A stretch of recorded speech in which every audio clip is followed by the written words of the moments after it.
Hello, everyone, and welcome to Kilowatt, a podcast about electric vehicles, renewable energy, autonomous driving, and much, much more. My name is Bodie, and I am your host. And on today's episode, we are going to talk about news. But before we get to news, I just have to let you know I have a number of articles in my queue. I would really like to talk about literally all of them, but I can't on a show that's released 2 days a week.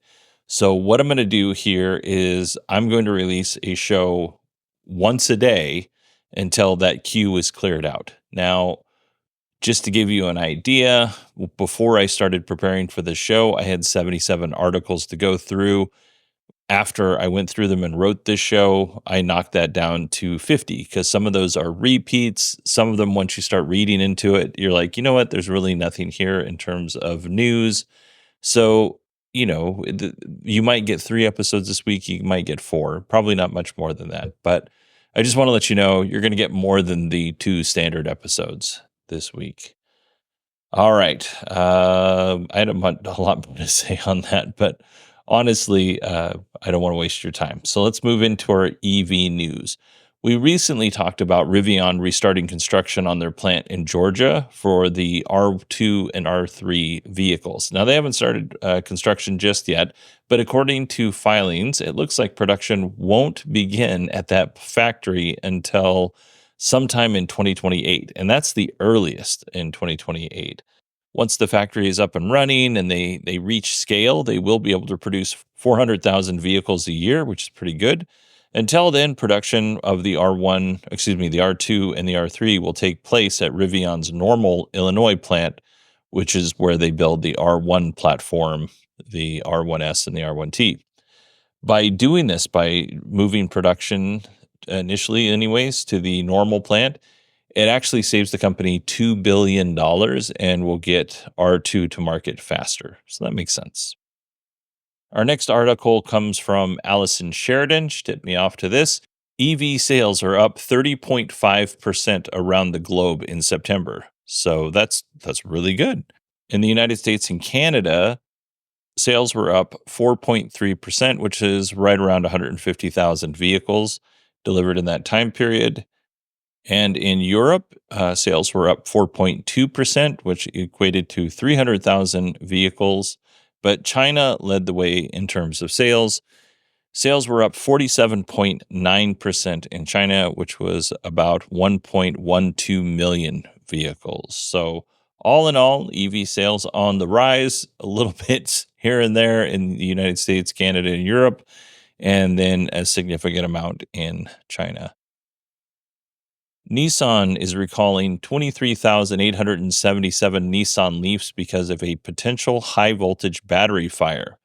Now, I wouldn't be too concerned about this. We'll talk about that in a second. I just want to put that out there because when I read that headline, everybody's going to go like, battery fire. That's not good. No, we'll get to that in a second here. But the vehicles that are affected were built between August 2018 and November 2020. The danger actually occurs when you're DC fast charging. So the battery could heat up so quickly that it could catch on fire.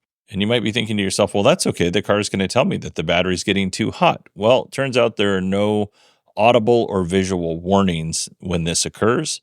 Right now, Nissan doesn't have a fix, but it will come out in a software update. I do not think for those model years that Nissan has the ability to do over-the-air updates. I could be wrong, but this is probably going to be drive your car to the Nissan dealership and wait and drink terrible coffee and eat stale donuts until the dealership can update your vehicle. It does sound like, and this is the good news, that level 2 charging is fine. If you own one of these vehicles and you're affected, Nissan will reach out to you. And I'm not aware of any fires that have occurred because of this. I think it's the problem is the lack of warning is really the big deal. Let's talk about some leases. You can now lease a Fiat 500 or a Subaru Solterra for less than $300 a month. So let's talk about the 2024 Fiat 500 first. It's the Fiat 500e. You get a 141-mile range. There's this big, beautiful 10-inch center display. It's a 36-month lease, 7,500 miles a year for your allowance, which is not great. You're going to have to put $3,000 due at signing, but that brings your payment down to $199 a month, which is pretty good. Now, if you combine that effective price, where you combine the due at signing costs with your monthly payment over that 36-month lease, it averages out to $277 a month, which is pretty affordable.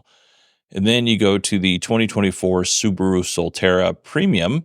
So this vehicle is going to get you more room. You'll get 4 doors instead of 2, 228-mile range, 36-month lease, 10,000-mile allowance. So we're already better with the Subaru Solterra for sure. 0 due at signing. So you just walk in, you say, I want one of these cars.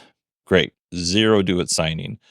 Car is going to cost you $279 a month. And at the end of the term, if you want to buy your car, you can buy your car for $20,390.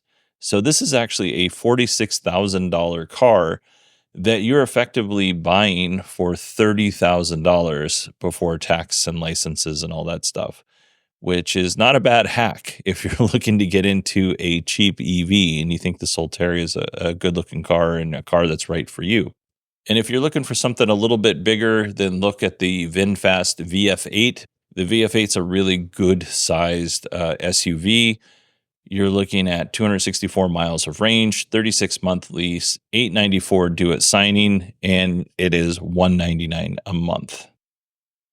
And then if you're like, you know what, I think that's great, but I'm really looking for luxury. Well, I've got another deal for you. You can actually get a Lucid Air Pure, which is the most affordable Lucid Air vehicle at $71,000, but it does give you 419 miles of range. You can lease a Lucid Air Pure for $549 a month. It breaks down like this. You get a 36-month lease, 10,000-mile allowance. Now, here comes the pricey bit of this deal. It's $5,549 due at signing, and then you also have to pay taxes, license, registration, and other fees according to Lucid's small print. But that does get it down to $549 a month. So I didn't do the effective price because I don't know what all the taxes and license and registration and other fees, I don't know what that means. So it is something to look at if you are interested in a Lucid Air, but there are definitely better deals to be had in terms of price. Okie doke, let's move on to our final story in the EV segment. And this story comes from Thomas. EV charging company Iona, I think it's Iona, but we'll EV charging company Iona has broken ground on their new EV charging site in Apex, North Carolina. It is called the Iona Chargery. Now, if I'm saying this wrong, please let me know, but I'm going to say Iona for now. If you're not familiar, Iona was founded by a group of automakers in this big partnership. Those automakers include BMW, GM, Honda, Hyundai, Kia, Mercedes-Benz, Stellantis, and Toyota. And what they're doing is pretty cool in Apex, North Carolina. They're actually converting a gas station in the historic district of Apex. They're converting this into what they're calling a rechargery, which is, it definitely gives this cool gas station feel.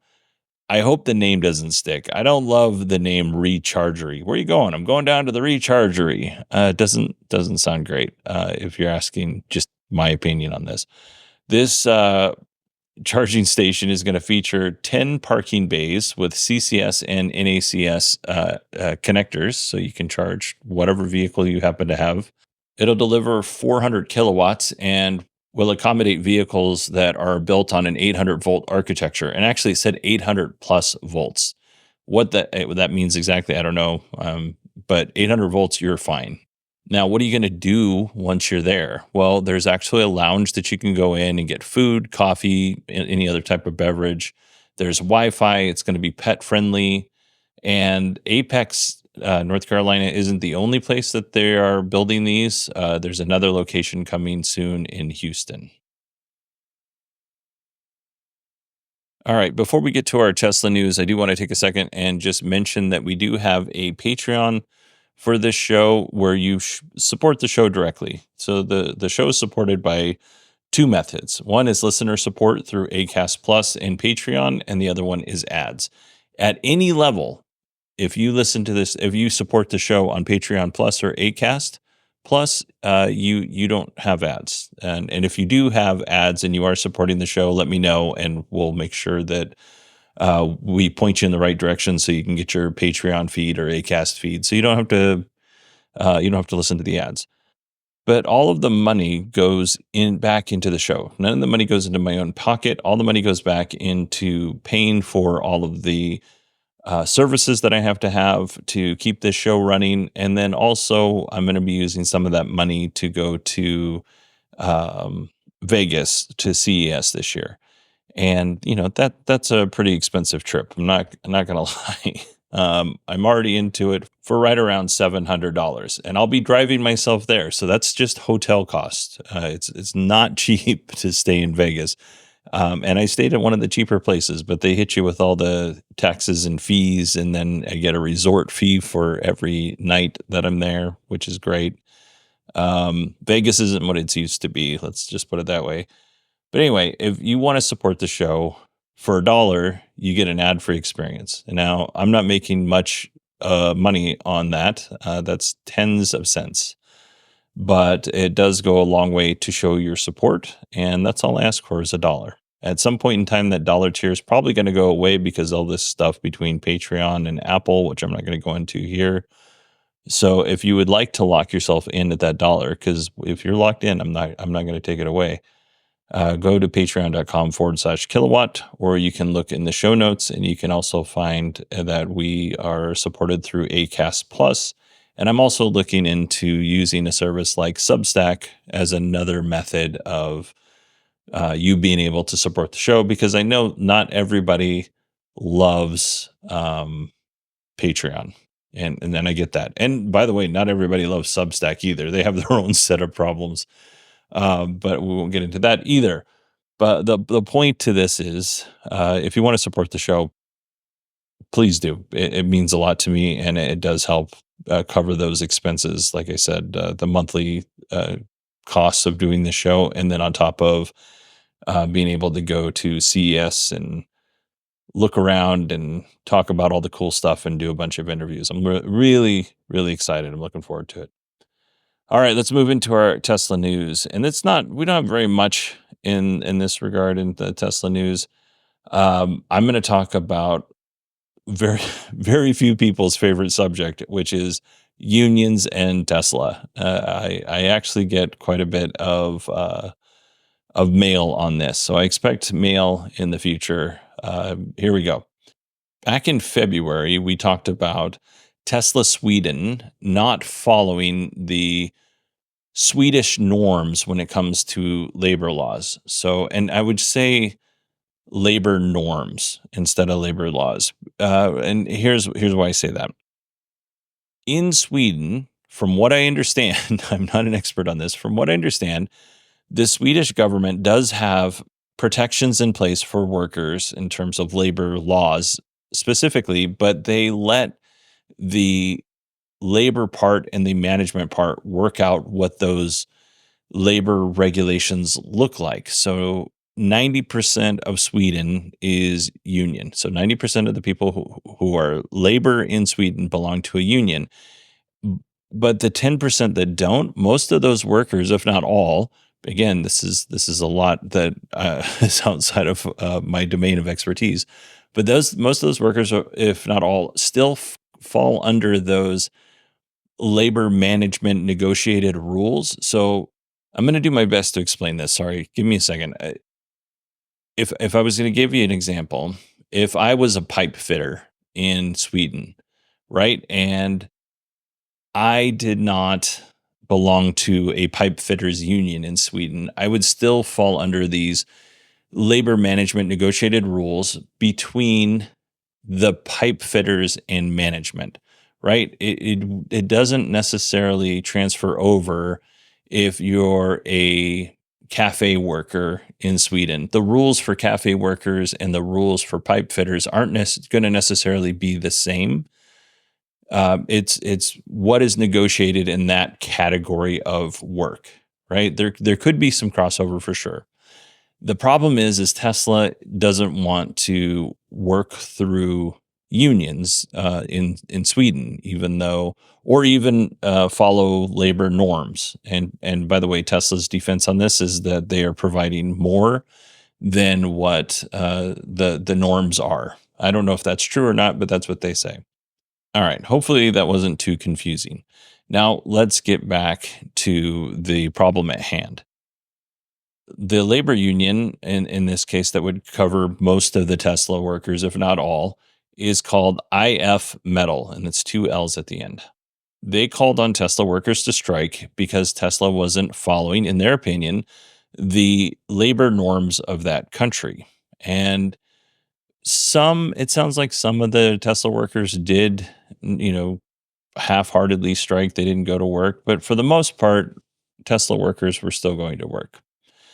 IF Metal called on other labor unions to do kind of like these sympathy strikes. Not necessarily that they're striking, but they're not helping out Tesla. For instance, mail carriers weren't delivering license plates to Tesla. So if you bought a Tesla, Tesla would fill out the forms on your behalf, and they get sent the license plate, and then they give you the license plate, and you're good to go. They're not doing that in Sweden. There are cleaners that refuse to clean Tesla offices. It just kind of goes on and on and on. And we'll talk about this more in a moment. But it was all meant to build pressure on Tesla to recognize the labor norms of the country and sign a collective bargaining agreement. And again, we all know Elon's not going to do that. Now, back in February, we talked about the mail carriers not delivering post mail to Tesla. Sweden's postal service, PostNord, was refusing to deliver the license plates to Tesla, but Tesla was able to work around this, and they basically told Tesla buyers they had to apply for plates on their own. Tesla couldn't apply for them on their behalf and then have the plates delivered to their home, which fine. That's not that big of a deal. But Tesla did sue or requested a ruling on this. I don't know if they technically sued. And the Swedish court had a preliminary ruling for Tesla saying, hey, we're not going to get involved. Tesla appealed, and now we have the answer to that appeal. And the answer is, we're still not going to get involved. You guys got to figure this out yourselves, which is a blow to Tesla in Sweden, but it's not the end of the world. But like I said, there's other Nordic unions that are sympathy. I don't know, striking is not the right word, but they're definitely slowing things down for Tesla. Like there are dock workers in different Nordic countries and truck drivers and stuff like that maybe aren't being as helpful as they could be. Let's put it that way. Now that brings us to a suit that IF Metal has brought against Tesla. IF Metal claims that Tesla failed to inform employee representatives of workplace changes, which is required under labor laws in Sweden. What happened is Tesla reorganized one of its Swedish branches without informing IF Metal, to which it does not have a contract with, and I don't believe that any of Tesla's employees in Sweden are affiliated with in any official way. Tesla phased out the entire sales group and some other groups without officially informing IF Metal. IF Metal is claiming that this is a violation of Sweden's Co-Determination Act. Now, I genuinely don't know if this violates anything. It doesn't seem like it should. If you don't have a collective bargaining agreement with somebody, I don't know why you would have to tell them anything. Again, I'm not familiar with Swedish law. And again, I'm not familiar. I don't think that any of Tesla's employees in Sweden have officially voted to organize and form a union or join a union. So I'm not sure IF Metal has any legs to stand on. Again, they might, because I'm not familiar with the laws in Sweden. But I think this is more of a move by IF Metal to irritate Tesla and just kind of continue to make their job harder and not be particularly helpful in any sort of way, shape, or form. Again, this actually could be a violation of law. I'm just not sure. So hopefully I explained that in a way that made sense. This is a story that has been going for quite a while. Back, like I said, January, February of 2024. I am bringing this back up right now. Hopefully that it does make sense. And if it doesn't, send me email, ask me questions, tell me where I need to clarify. It is interesting. I do think eventually Tesla is going to have to recognize labor unions. And by the way, just so everybody knows where my biases lie, I am a proud union member. I almost always fall on the side of union or labor workers. I wouldn't even say union workers. I almost always fall on the side of labor. I do also recognize that sometimes unions or just us, regular employees don't help ourselves out in any way, shape, or form. So I also recognize that we can very much be a part of a problem that didn't exist prior to us deciding to do something. So I think I have a pretty fair outlook on these things, but it's been a while, like I said, since we've talked about this. So hopefully that gets everybody up to date. And as we learn more, I will give you more information. All right, everybody, that is it for me today. I'm going to post this, go to bed, and get up and write a whole new episode tomorrow. So I'm looking forward to it. I hope you all have a wonderful night, and I will talk to you in roughly 24 hours.